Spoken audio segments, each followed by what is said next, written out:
Guys, what's up? How's it going? Welcome back to the channel. So like I said, today all we're doing is tearing apart the axle. So I'm going to show you how to do that. Now as you can see, I already have the rear axle ready to go. All we got to do is take off the tires, pull the brakes. We're going to go ahead and pull the differential cover, drain all the oil, and we'll go from there. Okay, so we have the calipers ready to come out, and it was obviously very easy. All I did was take off the tire, which was a 7/8 socket for the lug nut, and then again the same 7/8 socket to take off the two larger bolts on the back of the caliper, and then I believe it was 9/16 for the actual brake line. So now what that will do is it'll allow me to take off the whole caliper as a set. And then later on, I'm thinking I'm actually going to remove the whole brake line off of this thing as well. One thing to keep in mind is that your brake lines will probably have brake fluid in them. So when you take it off, make sure that you have something to catch whatever mess might come out of them. And one thing that I like doing whenever I do stuff like this is I like saving all the hardware by putting it back basically where it goes. Now we'll go ahead and remove our two larger caliper bolts from the axle. There is one, and here's the other one. And our calipers are free.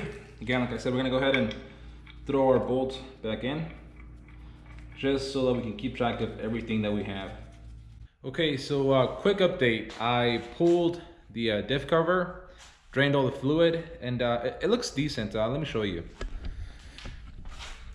Now this would obviously apply to if you're doing a service for this thing. So what you first want to do, and what I first did, was remove my fill plug, which is on the front side of this thing, right in there, kind of like right under this fin. It's right there, and it's just a 3/8 drive.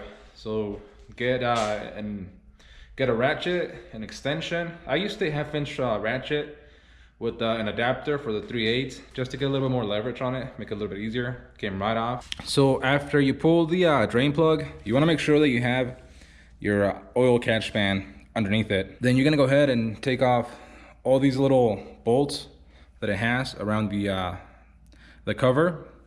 Take it off, and depending on how much silicone whoever last opened it, or if it has any, it might be stuck there on there a little bit. So what you want to do is carefully pry up on it with a flathead screwdriver, or maybe like a knife, like a butter knife. Just being careful not to damage either the housing or the cover itself. Once you pop it up a little bit on the bottom, it's gonna start draining fluid. One thing you want to make sure is that you keep one bolt on top to hold the cover from falling off and falling into your oil. So once you have the cover off, let it drain for a little while. Now all we got to do is go ahead and clean the mating surfaces on the housing and the cover, get everything cleaned up as best as possible, and we'll throw everything back together, throw some fresh oil in it, and we'll be good. Okay, so one more thing that we got to change out on these axles are the wheel studs, because as you can see, hopefully, these things are trashed, and it's not just one, it's actually all of them. And this one is broken, so I don't know exactly what might have happened to this truck, but on this side, all of our studs are messed up. Luckily, it's not that hard to replace them. All you gotta do is take a pry bar, and let me, I guess, reset it. Here we go. You're gonna take your pry bar and then pry up on your parking brake like that, and then all you do is take your beater,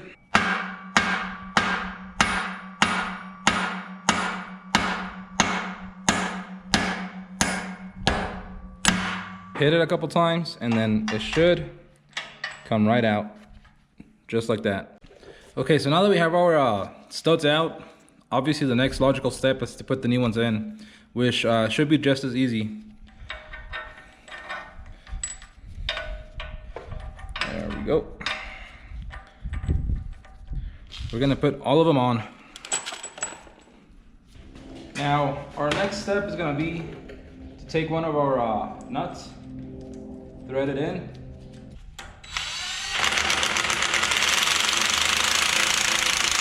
Alrighty, there we go. 8 brand new studs. Now, as you can see, on the back, they are all nice and seated, so they should be good. Okay, guys, and thanks to some YouTube magic, we got this thing put back together. And let me show you what I got real quick. So as you can see, we've got the rotor on, we've got the caliper on.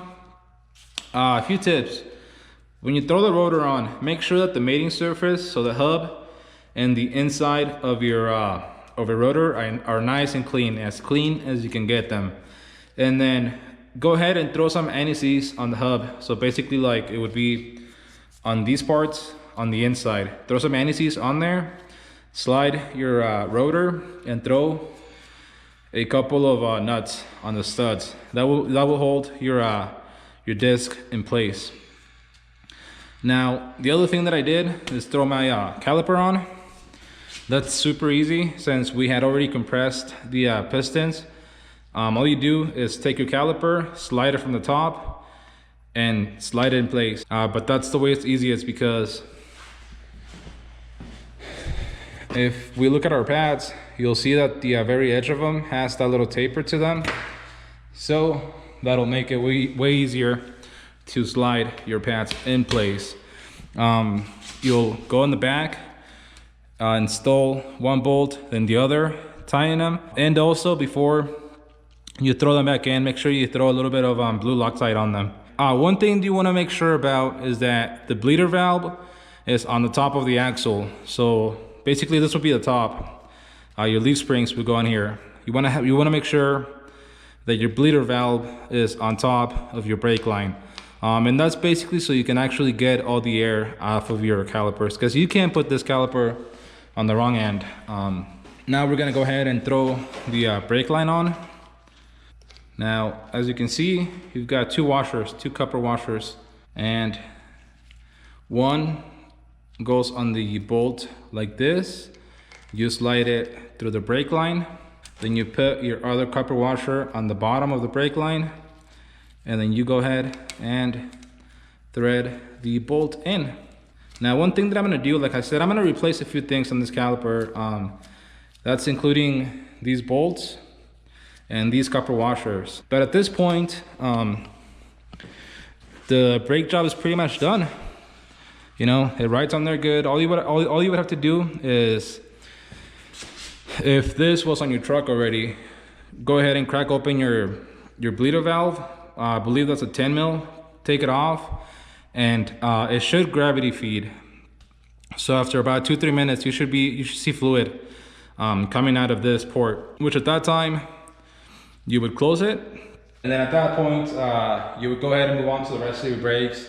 And then once they're all done, you would go ahead and start bleeding them, which is the whole process all in itself that I would not cover right now. But there's a ton of videos here on YouTube that will show you how to do that.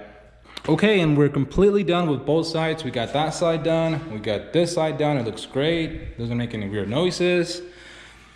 It should be good to go. Now, a few things that I still have to do.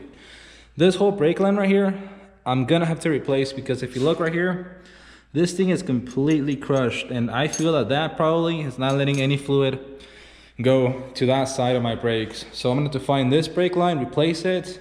I'm still waiting on a gasket for that. So once the gasket comes in, we'll fill it up with fluid, and the whole rear end will be completely done, other than from maybe throwing some paint on this. I'm still not sure. I probably should, and I'm probably gonna end up throwing paint on it.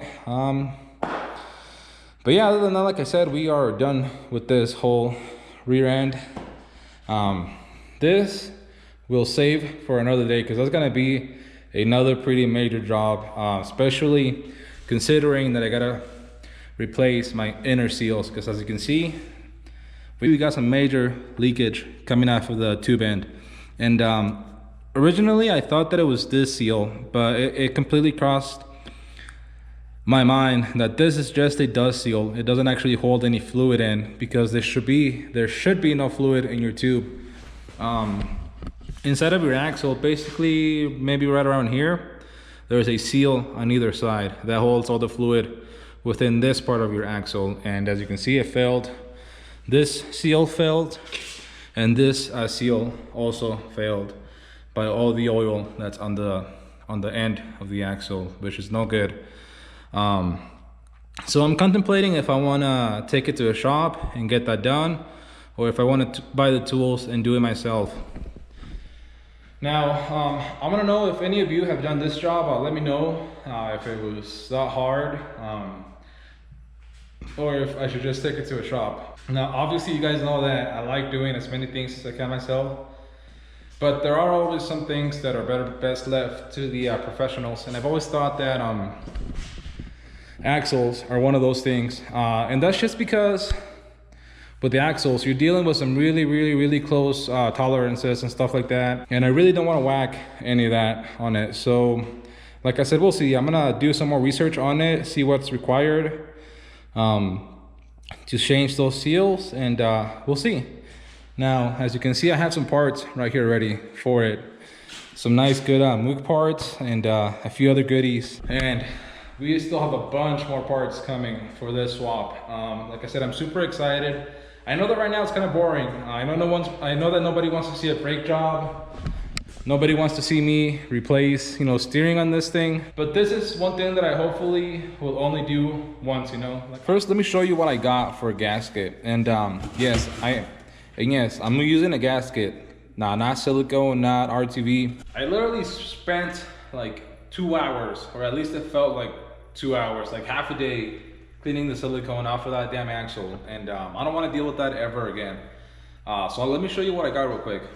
Now, this thing comes incredibly well packaged. You got a whole box, all this packaging, and all just for this. Now, what is this? This is lube locker, premium differential and transmission gaskets. These things are basically the best on the market when it comes to gaskets, at least for differentials and transmissions. And let me take it out and show you what's inside of it. So like I said, this thing is incredibly well packaged. It doesn't come folded, it doesn't come in a flimsy package. Like I said, it comes in this big old envelope inside a big old box and padded. So we're gonna tear it apart.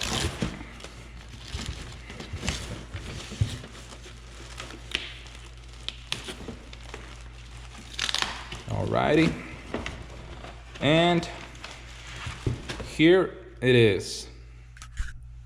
So it looks just like any other gasket, but what this is a metal. It's basically like an aluminum based gasket, and then it's coated with rubber on both sides, and it's actually got 2 layers of rubber. It's got this black rubber and then this more like brown orange rubber. So we're gonna give it a shot, because like I said, I don't want to ever clean again silicone off of one of those axles. It's an absolute pain. So we're gonna give this a shot.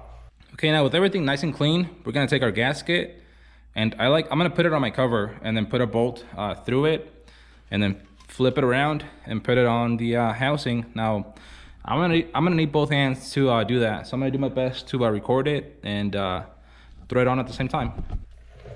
Okay, so like I said, we got our cover. We are gonna put our first bolt through it like this.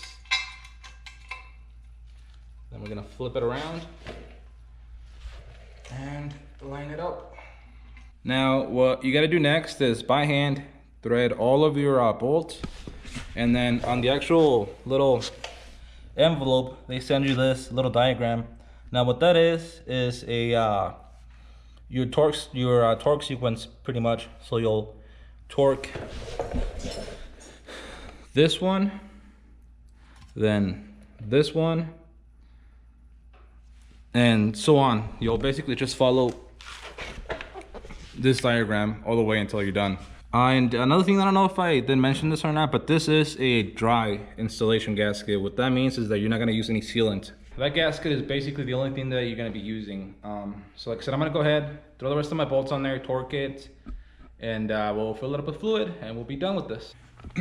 Okay, now to finish off the video, this is what I got for fluid. So I got 75W140 Valvoline. You can get whatever brand you want. Royal Purple seems to be one of the better ones. But this is what I ended up getting. It does have a limited slip additive, although mine's not a limited slip, which is another thing you do want to consider, is that if you do have a limited slip, you want to add some additive if your oil doesn't come with any of that. So we got 4 quarts of that. We got this nice little tube, which we probably don't even need, seeing how ours is right there, but this will make it just a little bit easier. And what this is just, it screws to the top of your bottle, and it'll make it a little bit easier to pour into your diff. Okay guys, we're done. I did use up all 4 of these, but that thing's probably a little bit overfilled. So once it's actually in the truck, we're gonna take that fill plug out and make sure that it's at the right level. If it needs more, we'll add more. If it was overfilled, we'll let it drain out a little bit.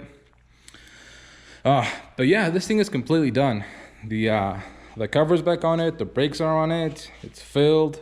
The only thing I gotta do, like I said, is replace this line right here, which I do have a new one coming. It's not gonna get here till sometime next week, which is no big deal. We'll take this one off, throw the new one back on, and we'll be good to go. Because like I said, this thing is completely crushed. Like, I highly doubt that had any significant stopping power going to it. Yeah, like that thing hit something hard. Hopefully this thing is good. But yeah, that's gonna be it. Now, I was actually already editing part of this video last night, and I realized that if I left the whole brake job, the video was gonna be like way over 30 minutes long. I did edit me changing most of the brake parts out. Now, if you do want to see that video, more in like a more in detail video of how to completely, change your brakes, let me know, and I will make that video, because like I said, I do have all the footage. But yeah, that's gonna be it for this video though. Like I did say before, we'll do this one next, because that one's gonna take a whole lot more to do it because of those stupid oil seals that did go bad on it. But yeah, give this video a thumbs up if you enjoyed the content, if it helped you out. Leave any comments, questions down in the comment section that you might have for me. And if you wouldn't mind, if you liked the video, drop a like, and we'll see you for the next one.